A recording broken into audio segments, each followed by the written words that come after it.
Anakapalli parliament పరిధిలో భక్తుల కోసం ఆధ్యాత్మిక యాత్రకు శ్రీకారం చుట్టారు ఎంపీ సీఎం రమేష్. ఎన్నికల సమయంలో ఇచ్చిన హామీ మేరకు కాశీ, అయోధ్య ఉచిత దివ్య దర్శన యాత్రను ప్రారంభించారు. అనకాపల్లి పార్లమెంటు పరిధిలోని 4 అసెంబ్లీ నియోజకవర్గాలకు చెందిన సుమారు 1400 మంది భక్తులతో ప్రత్యేక రైలును అనకాపల్లి రైల్వే స్టేషన్లో జెండా ఊపి ప్రారంభించారు. ఈ సందర్భంగా మాట్లాడిన ఎంపీ సీఎం రమేష్, ప్రజలకు ఇచ్చిన మాటను నిలబెట్టుకోవడంలో భాగంగానే ఈ ఉచిత ఆధ్యాత్మిక యాత్రను నిర్వహిస్తున్నామని తెలిపారు. తొలి విడతలో 4 నియోజకవర్గాల భక్తులకు అవకాశం కల్పించామని, త్వరలోనే మిగిలిన నియోజకవర్గాల భక్తులకు కూడా ఇదే తరహాలో కాశీ, అయోధ్య దివ్య దర్శన యాత్రను ఏర్పాటు చేస్తామని వెల్లడించారు. ఈ కార్యక్రమంలో ప్రజాప్రతినిధులు, పార్టీ నాయకులు, భక్తులు పెద్ద సంఖ్యలో పాల్గొన్నారు.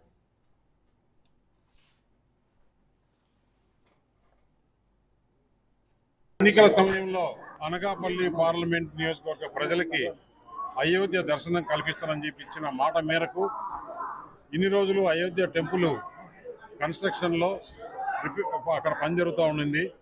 ఇప్పుడు మంచి సీజను, దాదాపు ఒక 3 నెలల నుంచి కూడా అనకాపల్లి నుంచి ఒక టీం వెళ్ళి అక్కడ ఏ విధంగా వసతులు చూసుకోవాలి, ఎవరికి ఎలాంటి ఇబ్బంది లేకుండా ఈరోజు భారతదేశంలో ఎక్కడా లేని విధంగా అనకాపల్లి పార్లమెంట్ నియోజకవర్గ ప్రజలకి దాదాపు ఈ ట్రైన్లో అయితే స్పెషల్ ట్రైన్ ఇది ఓన్లీ ఇక్కడి నుంచి అనకాపల్లి నుంచి బయలుదేరడానికి ఈరోజు 4 నియోజకవర్గాల నుంచి బయలుదేరుతున్నారు.